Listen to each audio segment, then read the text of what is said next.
Growing up on the east side, I played for the East Austin Yellow Jackets. A lot of things that we did, we had to get out the mud, fundraisers, things like that. So a lot of my hard work stemmed from there. And a lot from my parents and my dad and my mom, they were in the military. So a lot of them in my family were big on, hard work and getting what you got out of the mud.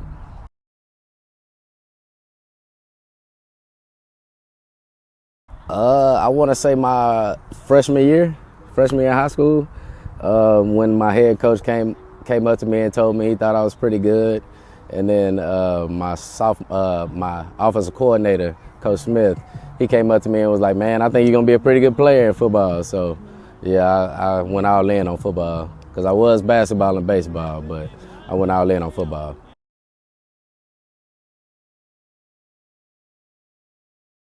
I want to say the speed. I've always played against like guys that were bigger because our district, and like a lot of guys were like really muscular already, but a lot of our guys wasn't that fast. So like when I got to college, it was a lot of guys that was moving, I want to say 4-4s and lower, and they was playing defensive line. So that was my biggest adjustment, trying to know what angles to take, how to use my speed against their speed and my quickness against their quickness.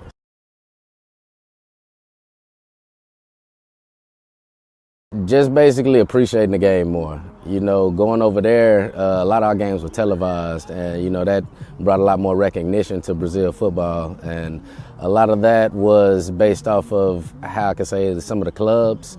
And when I got out there, it was all like, "Hey, you're gonna be here. We want you to play football, and that's what we want you to focus on." So that shaped me for outside of football and inside of football by keeping my focus on something and completing my goal.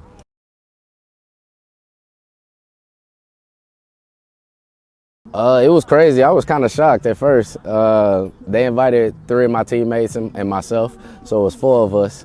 And my coach kind of was like, "Hey man, I got some news for you. Like, it's not the NFL combine, but the Falcons are doing a regional combine, and they invited you and 3 of your teammates." So I was like, "Man, shit." I thought that was pretty cool. So that just showed me that I was good enough to play at the next level.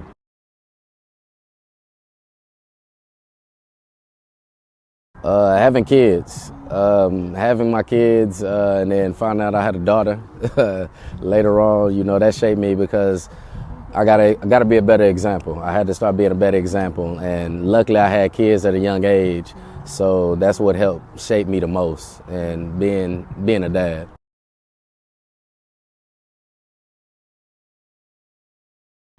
Route running. I feel like I'm one of the best route runners in Texas, out of Texas, wherever you want to say it. My route running is really good. I put a lot of practice in on it, and that's one of my niches. My niche is route running and catching in tight spaces, and then being able to make things happen in small spaces.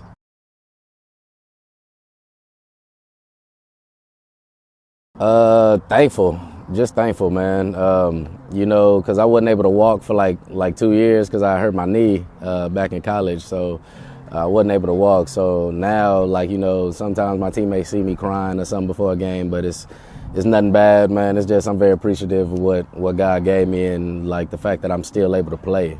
And being 37, man, a lot of guys be shocked that I say I'm 37. So it's just a blessing that I'm still able to play. So that's what I think about every time I step on.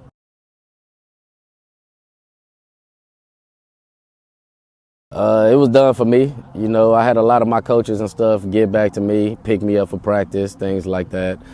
Sometimes I stayed at their house just so I could go to practice or a game or a tournament. So I just wanted to do that same thing. I just wanted to get back just like it was given to me.